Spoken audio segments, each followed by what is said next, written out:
CTET सितंबर 2026 के लिए आज का जो क्लास है सीडीपी का और सीडीपी प्रैक्टिस का जो आज का क्लास है, ये आज का लास्ट क्लास है। यानी कि चक्रव्यूह बैच जो यूट्यूब पर चल रहा है, यूट्यूब पर जो चक्रव्यूह बैच चल रहा है, उस चक्रव्यूह बैच का आज ये अंतिम क्लास है।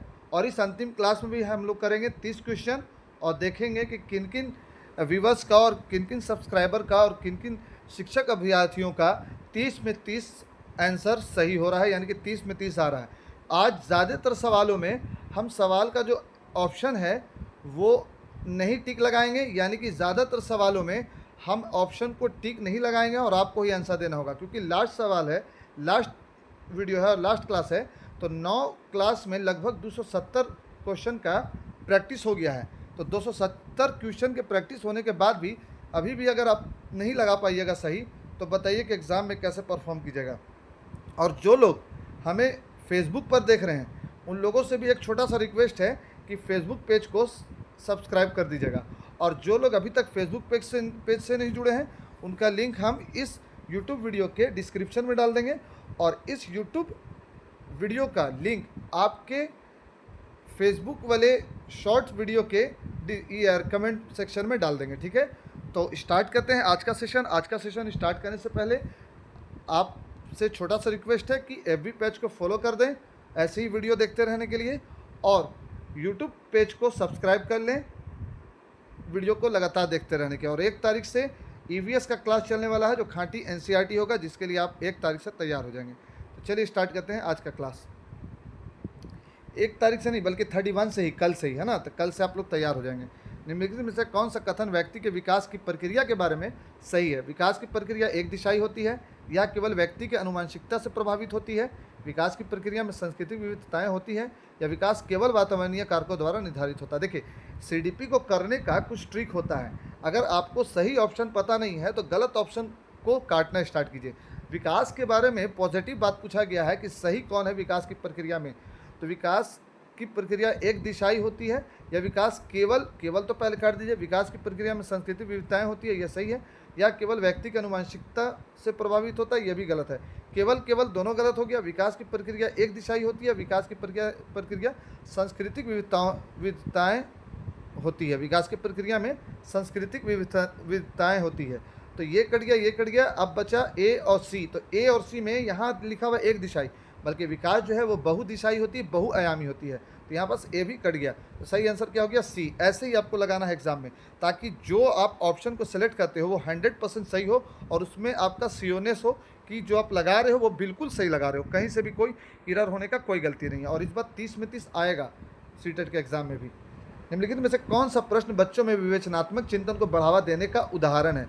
पता करो कि तटीय इलाकों में रहने वाले लोग क्या खाते हैं व क्यों।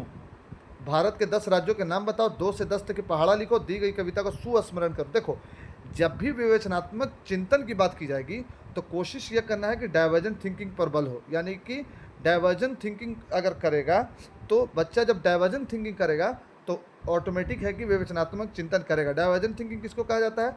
डाइवर्जेंट थिंकिंग ऐसे थिंकिंग को कहा जाता है जिसे एक बिंदु पर ही बच्चा अलग अलग दिशा में सोचेगा, अलग अलग तरह से सोचेगा। एक बिंदु पर बच्चा अलग अलग तरह से सोचेगा।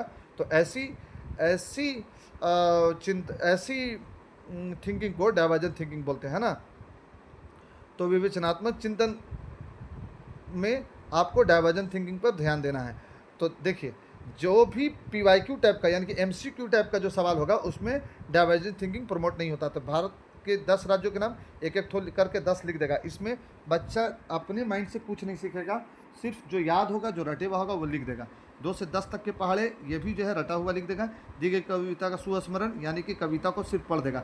जबकि डाइवर्जेंट थिंकिंग करेगा बच्चा इस सवाल में जिसमें लिखा है कि पता करो कि तटीय इलाकों में रहने वाले लोग क्या खाते हैं। बच्चा जाएगा, किसी से पूछेगा, या फिर तटीय इलाके का अगर बच्चा होगा तो उस तटीय इलाके में ही चला जाएगा और फिर पता करेगा कि आप लोग क्या खाते हो क्या नहीं खाते हो, और नहीं तो फिर किसी से पूछेगा। तो यानी कि बच्चा जो है इंक्वायरी बेस्ड लर्निंग करेगा, और इंक्वायरी बेस्ड लर्निंग जो है सीडीपी में पॉजिटिव है, इसलिए सही आंसर हो जाएगा ए। इतना डिटेल कोई नहीं बताएगा। आज का लास्ट वीडियो इतना शेयर करो, इतना शेयर करो, इतना शेयर करो, एफबी वाले और यूट्यूब वाले दोनों इतना शेयर करो, ये पूरा वायरल हो जाए, पूरा प्लेलिस्ट वायरल हो जाए, है ना। इस पूरे प्लेलिस्ट का लिंक भी आपको हम डिस्क्रिप्शन में दे देंगे। चलिए नेक्स्ट सवाल है, पता करो कि तटीय इलाके में ये हो गया। विकास का चरणीय सिद्धांत निम्नलिखित में से किस पर स्पष्ट रूप से जोर देता है? विकास की निरंतरता पर, विकास की निरंतरता पर, विकास को प्रभावित करने वाले सांस्कृतिक कारक पर, या विकास प्रक्रिया संबंधित वातावरणीय कारक पर। देखो, विकास का चरणीय सिद्धांत क्या होता है? यानी कि विकास जो होता है एक चरण दर चरण होता है, डेवलपमेंट का एक स्टेप होता है। तो ऐसा थ्योरी किस पर ये डिपेंड करता है? विकास की निरंतरता पर, विकास की अनिरंतरता पर, विकास को प्रभावित करने वाले सांस्कृतिक कारक पर, या विकास को प्रभावित प्रक्रिया संबंधित वातावरणीय कारक पर। देखो, सबसे पहले हम कुछ कुछ काट देते हैं, आपको बी काट दे रहे हैं, ठीक है। और ए सी डी में बताइए,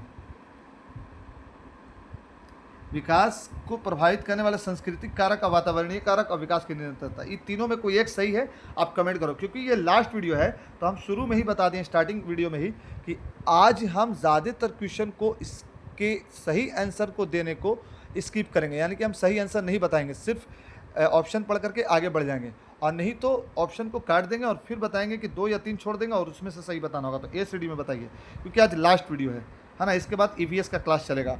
और उन सभी को थैंक यू जिन्होंने चक्रव्यूह बैच को प्यार किया, प्रेम दिया और सपोर्ट किया, ठीक है।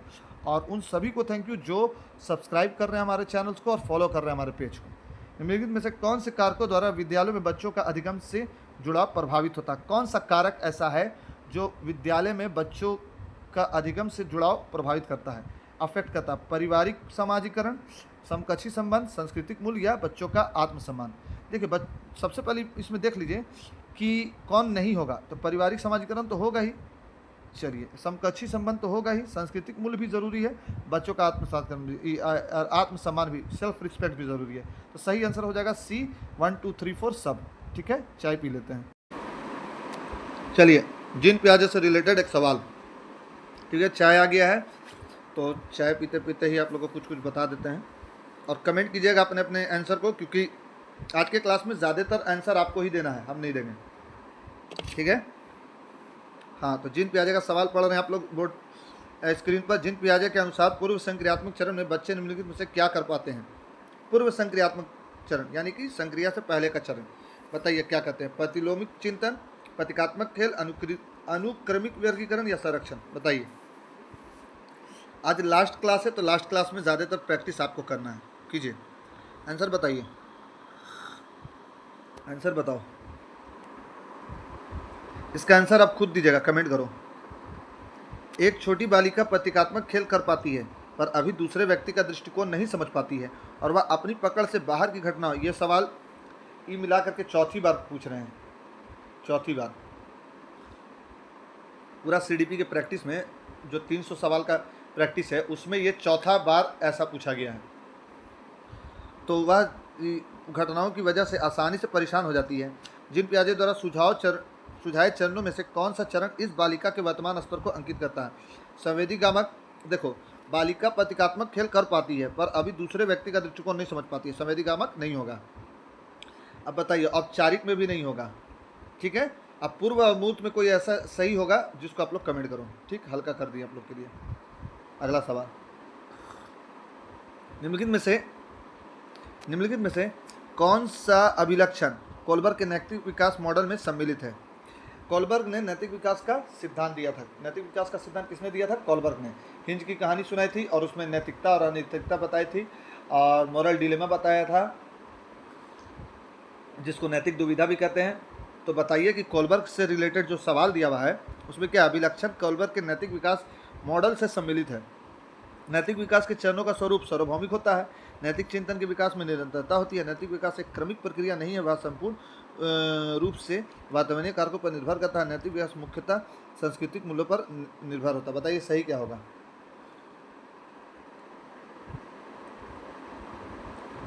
सही क्या होगा? देखिए, सी गलत है।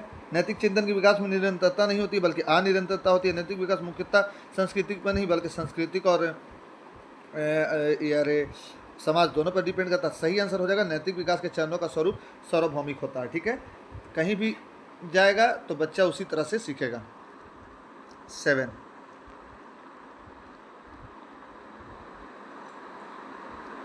के बाद 8 वाइगस्की साहब जो सीटेट का सबसे फेवरेट मनोवैज्ञानिक है, वाइगस्की, अजित पियाजे। और बताइए कि जेड पीढ़ी के बारे में कौन कौन जानता है? देखिए, जय वागेस्की के अनुसार निम्नलिखित में से किसके लिए समीपस्थ विकास का क्षेत्र का इस्तेमाल किया गया है। जेड की बात किसके लिए किया गया? अध्यापन और मूल्यांकन के लिए, केवल अध्यापन, केवल मूल्यांकन या प्रवाही बौद्धिकता की पहचान के लिए?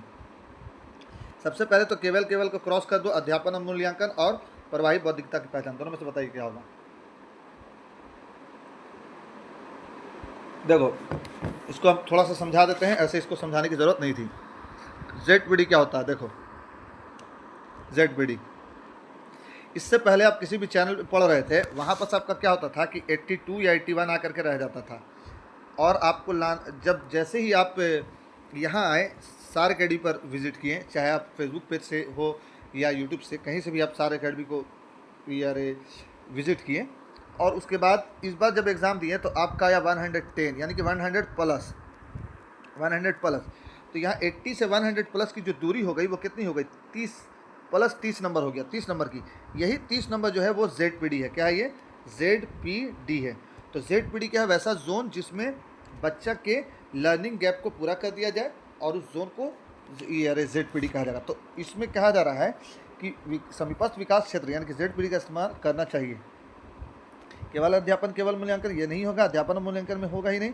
प्रवाही बौद्धिकता की पहचान के लिए, यानी कि इसमें यह पता चलता है कि बच्चा का जो IQ लेवल है वो किस तरह का है, और बच्चा का अगर IQ लेवल जो है वो 81 मार्क्स लाने वाला है, तो मेरी यानी कि टीचर की जिम्मेदारी ये बनती है कि उसको 30 नंबर 20 नंबर बढ़ा करके 100 प्लस करवा दे। यानी कि हम उस जोन से आपको निकालेंगे जिसमें आप फेल हो जा रहे हैं। ठीक है, तो जोन से निकलना तो सब्सक्राइब करो।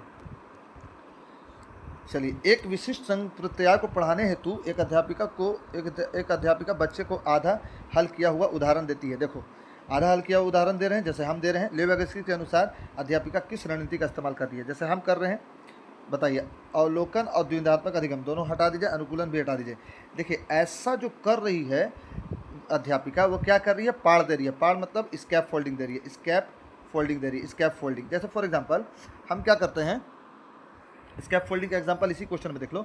हम इसको और इसको काट देंगे, ठीक, और हम आपको इससे पहले वागेस्की पढ़ा भी चुके हैं। तो अब इन दोनों में से बोलेंगे कि सही लगाइए, तो आप देखिएगा कि अनुकूलन की तो बात वागेस्की कहते नहीं है, ये बात जो है जिन पियाजे कहते हैं। तो बच कौन जाएगा? पाड़ बच जाएगा। तो हमने क्या किया? हमने ये किया कि आधा हल किया हुआ आपको सवाल दे दिया, और उसके बाद आप जो है आधा हल से किया हुआ सवाल को पूरा करके पाड़ में टिक लगा दिए। तो यही तो है स्कैप फोल्डिंग और जेड याद रखिएगा हमेशा। निम्नलिखित में से कौन सी अभिवृत्ति एक प्रगतिशील कक्षीय माहौल के अनुसार है? निर्णय निर्धारण में बच्चों की सहभागिता, भयमुक्त अधिगम वातावरण की संरचना, विद्यार्थी की व्यक्तिगत भिन्नताओं का ध्यान रखना, या उपयुक्त सभी। देखिए, बोल रहा है कि निम्नलिखित में से कौन सी अभिवृत्ति एक प्रगतिशील यानी कि एक प्रोग्रेसिव क्लासरूम की कौन कौन सी पहचान है? एक प्रोग्रेसिव क्लासरूम का इन्वायरमेंट कैसा होना चाहिए? तो एक प्रोग्रेसिव क्लासरूम का इन्वायरमेंट भयमुक्त होना चाहिए, और निर्णय निर्धारण में बच्चों की सहभागिता होनी चाहिए, ये भी सही है। या A और B जब दोनों सही है तो प्रयोग सही हो जाएगा। ठीक है, चलिए। यह महत्वपूर्ण है कि कोई अध्यापक बच्चों को बुद्धि लब्धि के आधार पर स्थिर समूह में पृथक ना करे। हाँ, बात सही है। कोई भी टीचर हो, अगर आप भी टीचर बनोगे तो बच्चे को IQ के लेवल पर डिवाइड नहीं करना है कि तुम्हारा IQ अच्छा है फर्स्ट बेंच पर बैठो, तुम्हारा IQ ठीक ठाक है सेकंड में बैठो, तुम एकदम बैल हो, मंदबुद्धि हो, पीछे बैठो। ऐसा नहीं करना। ऐसा लेवल करने से आप एक अच्छे टीचर नहीं कहलाइएगा। तो यह एक अध्यापक के लिए असुविधाजनक है, या विद्यालयों के लिए असुविधाजनक है, या बच्चों को एक दूसरे के साथ अंतर सामूहिक प्रतिस्पर्धा नहीं करने देता है, या बुद्धि संकल्पना अस्थायी नहीं है, और या बच्चों के चिन्हित करने के लिए जिम्मेदार हो सकता है। देखो, किसी के लिए भी असुविधाजनक नहीं है, सबसे आसान है बच्चे को IQ लेवल पर डिवाइड कर दो, लेकिन ऐसा करना नहीं है। तो ये दोनों गलत हो गया। और हाँ, एक सामूहिक प्रतिस्पर्धा नहीं करने देता है, ये भी बात सही है, तो ये भी गलत हो गया। सही आंसर होगा कि बुद्धि लब्धि संकल्पना जो है वो अस्थायी नहीं होता, यानी कि IQ का जो कंसेप्ट है वो अस्थायी नहीं है, IQ बदलता रहता है। हो सकता है कि 9th क्लास तक आप नहीं पढ़ते होंगे, लेकिन 10th क्लास से आपको मोटिवेशन आया, आपने बहुत पढ़ा, बहुत अच्छा जगह सिलेक्शन मिल गया। ठीक, तो ये होता है IQ अस्थायी नहीं है, बल्कि IQ बदलता भी रहता है। तो सही आंसर हो जाएगा D। हार्वर्ड गार्डनर बहुबुद्धि सिद्धांत। हार्वर्ड गार्डनर के सिद्धांत के अनुसार एक कक्षा में तरह तरह के अध्यापन रणनीतियों का इस्तेमाल होना जरूरी है, क्योंकि यह बहुबौद्धिकता को निष्पादित करने में मददगार होता है, या समान बौद्धिकता को बढ़ाने में मददगार होता है, या तारक विद्यार्थी को बनाने में मददगार होता है, या व्यवहारिक बौद्धिकता के बढ़ाने में मददगार होता है। देखिए, तारक विद्यार्थी तो आपको बनाना ही नहीं है। तारक मतलब क्या? तेज विद्यार्थी, या फिर इंटेलिजेंट विद्यार्थी नहीं, विद्यार्थी तो विद्यार्थी है, तेज़ और इंटेलिजेंट और मंद बुद्धि क्या होता है, तो इसको तो आपको छूना नहीं है। या समान बौद्धिकता को बढ़ाने में मदद करता है, क्या बोला भाई, अलग अलग तरह की शिक्षण रणनीति, अलग अलग तरह की शिक्षण रणनीति। या बहुबौद्धिकता को निष्पादित करने में मदद करता है, या व्यवहारिक बौद्धिकता को बढ़ाने में मदद करता है। देखिए, समान बौद्धिकता ठीक है, लेकिन समान बौद्धिकता बौद्धिकता को क्यों बढ़ाएगा जब बहुबौद्धिकता है ही, तो सही आंसर हो जाएगा ए। 1.5 से 2.5 साल की उम्र के बच्चों द्वारा अक्सर उच्चारित द्विशब्दीय उच्चारण को क्या कहते हैं। देखिए, 1.5 से 2.5 साल तक का बच्चा जो होता है वो ततरा के बोलता है, बैबलिंग करता है, यानी कि हिचकिचा करके बोलता है। तो ऐसा क्या कहलाएगा, ऐसा बोलना क्या कहलाएगा। देखिए, ऐसा बोलना बैबलिंग कहलाएगा, ऐसा बोलना क्या कहलाएगा, बैबलिंग। और बैबलिंग को इंग्लिश में बोलते हैं बकवाद। बाकी ये तीनों आप काट दीजिए। नेक्स्ट, ये भी करवाया हुआ था, छोड़ देते हैं, बहुत सारा सवाल छोड़ेंगे, रुको आप ही लोग आंसर दो। पुरुष समानता दिमाग से सोचते हैं और महिलाएं अपने हृदय से सोचती हैं, यह कथन क्या है। हाँ भाई, कि कौन किसकी किसकी गर्लफ्रेंड है, या अगर मैरिड आप लोग सीनियर हैं तो किसकी किसकी वाइफ है जो दिल से सोचती है, जो दिल से सोचती है। और किसके किसके पति हैं या बॉयफ्रेंड हैं जो दिमाग से सोचता है। कमेंट करो जल्दी जल्दी, कमेंट कर दो, किसका किसका बॉयफ्रेंड दिमाग से सोचता है और गर्लफ्रेंड दिल से, या फिर वाइफ दिल से, बताओ। ऐसा करना, ऐसा स्टेटमेंट क्या है, पुरुष समानता दिमाग से सोचते हैं और महिलाएं अपने हृदय से, ये कथन क्या है। लैंगिक विभेदीकरण है, लैंगिक रूढ़िवाद है, दोनों लिंगों के बीच अनुवांशिक भेद है, या लैंगिक स्थिरता है। स्थिरता नहीं है और भेद भी नहीं है, लैंगिक विभेदीकरण भी नहीं है, लैंगिक रूढ़िवाद है, यानी कि ये रूढ़िवादिता चली आ रही है कि ऐसा ही होता है कि महिला दिल से और पुरुष दिमाग से सोचता है, जबकि ऐसा कुछ नहीं है। पुरुषों के पास भी दिल होता है और दिमाग भी होता है, और महिलाओं के पास भी दिमाग होता है। महिला मन बुद्धि नहीं होती है, महिला और चालाक होती है और दिमाग वाली होती है। एक प्रगतिशील कक्षा में निम्नलिखित में से कौन सी मूल्यांकन विधि का इस्तेमाल नहीं होना चाहिए। ये क्वेश्चन निगेटिव है, और ध्यान रखिएगा कि निगेटिव क्वेश्चन बहुत धीरे से पूछता है और आपका आंसर गलत बहुत ज़ोर से होता है, इसलिए इसको आप ध्यान रखिएगा कि एक प्रगतिशील कक्षा में निम्नलिखित में से कौन सी मूल्यांकन विधि इस्तेमाल नहीं होनी चाहिए। किस कक्षा में, प्रोग्रेसिव क्लासरूम में। अध्यापक द्वारा मननशील जर्नल का इस्तेमाल, स्व मूल्यांकन एवं समकक्षी मूल्यांकन, केवल मानक निर्देशित मूल्यांकन, या विद्यार्थी को पोर्टफोलियो तैयार करना। क्या नहीं करना चाहिए। देखिए, सवाल निगेटिव है तो ये पॉजिटिव हुआ, अध्यापक द्वारा मननशील। हाँ, अपने आप में मनन करना भी चाहिए कि कहाँ कहाँ स्टूडेंट में गलती रह गया, ये पॉजिटिव है। कि यार विद्यार्थी को पोर्टफोलियो तैयार करना बहुत अच्छी बात है, उसका एक पोर्टफोलियो तैयार करना कि इंग्लिश में कैसा है, हिंदी में कैसा है, बोलने में कैसा है, चलने में कैसा है, ये भी ठीक है। स्व मूल्यांकन भी ज़रूरी है, तो सही आंसर हो जाएगा केवल मानक निर्देशित मूल्यांकन का आश्रय। ये निगेटिव है क्योंकि यहाँ पास केवल है, केवल और नहीं दोनों निगेटिव है, निगेटिव है निगेटिव, सी आंसर इस राइट। वंचित और हाशिए पर स्थित समूहों की भाषा और संस्कृति को स्कूली पाठ्यक्रम में समावेशित करने से एक अध्यापक क्या सुनिश्चित कर सकते हैं। देखो, अभी बिहार में एक न्यूज़ आया है कि मैथिली, अंगिका, मगही और भोजपुरी क्लासरूम में आपको इस्तेमाल करना होगा बिहार के स्कूल में, ठीक है, और पढ़ाना होगा। तो ये तो सीबीएसई का ही नॉर्म्स है, ये बहुत अच्छी बात है ना। तो बोल रहा है कि वंचित समूह के बच्चे हैं, तो भाषा और संस्कृति को स्कूली पाठ्यक्रम में समावेशित करने से एक अध्यापक क्या सुनिश्चित कर सकते हैं।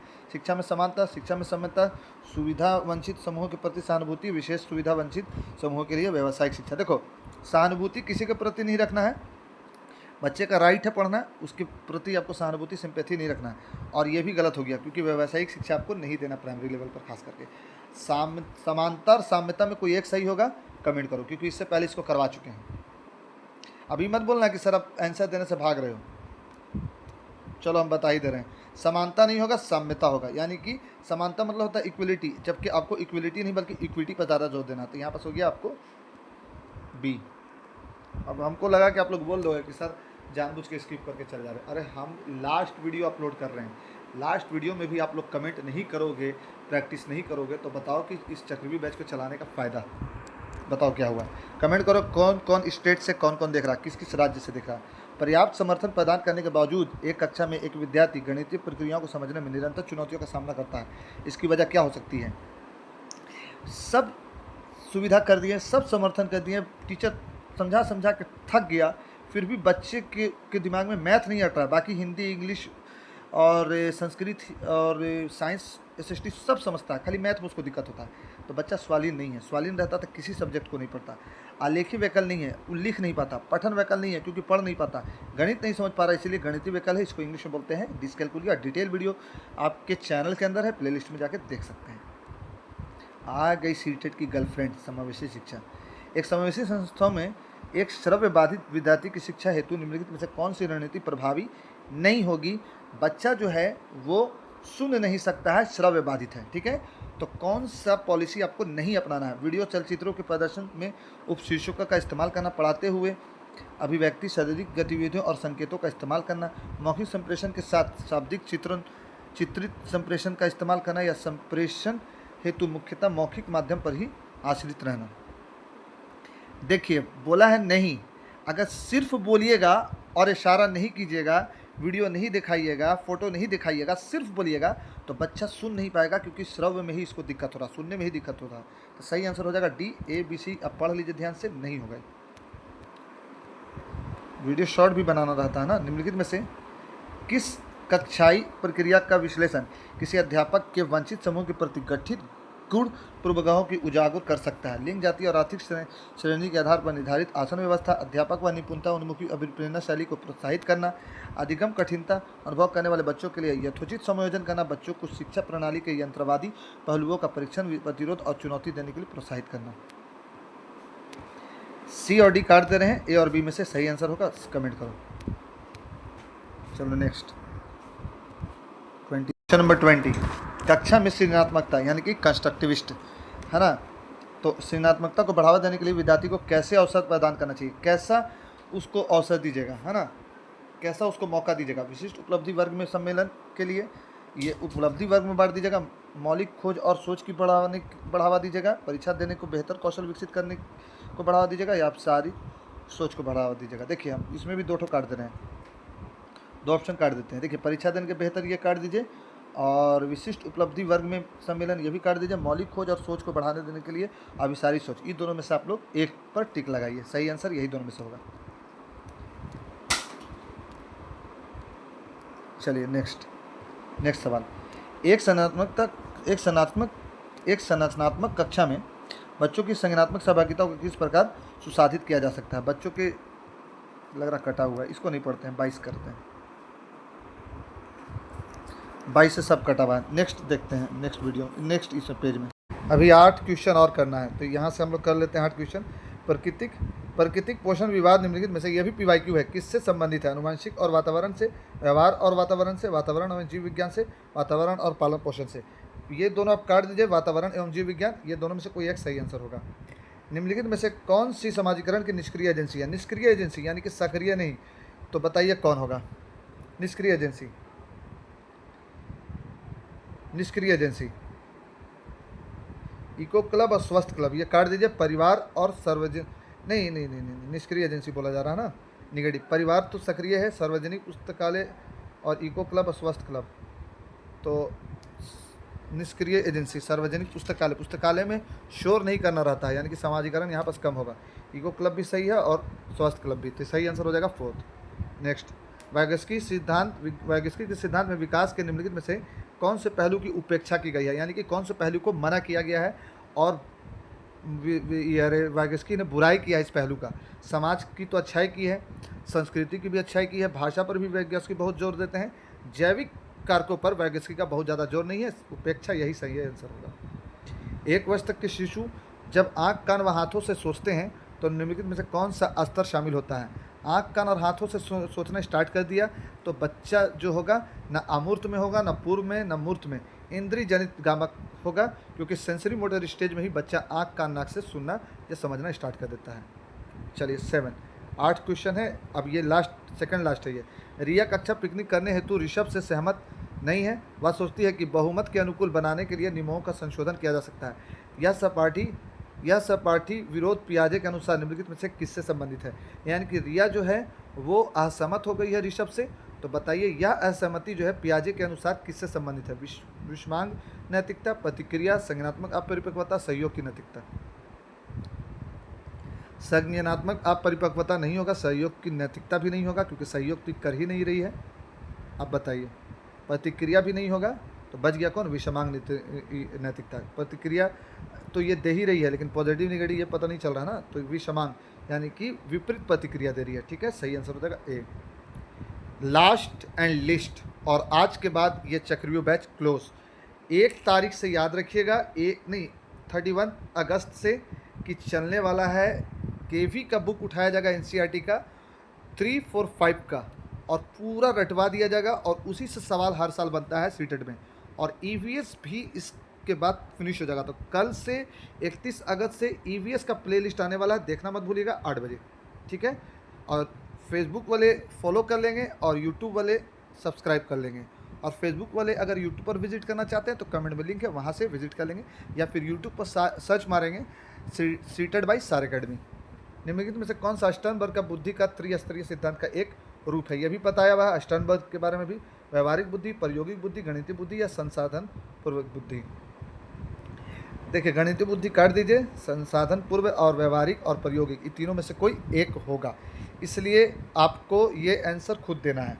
तो कमेंट करो अपने आंसर को, और बहुत बहुत थैंक यू एफबी वाले ये अरे सपोर्टर को, जिन्होंने सिर्फ और सिर्फ 2 दिन के अंदर एक वीडियो में 25K का व्यू दिया। 25K व्यू, 25K प्लस है, अभी और ज़्यादा हो गया होगा। तो बहुत बड़ा थैंक यू आप सभी को। और यूट्यूब वाले भी इस बार फोर्स लगाओ कि इस बार जो है पूरे प्लेलिस्ट को कम से कम 1K व्यू आ जाए, पूरे प्लेलिस्ट को 1K व्यू आ जाए। तो जितने लोग भी देख रहे हो शेयर ज़रूर करना, पूरे प्लेलिस्ट को देखो। ठीक है, सब्सक्राइब करो, शेयर करो, सब्सक्राइब।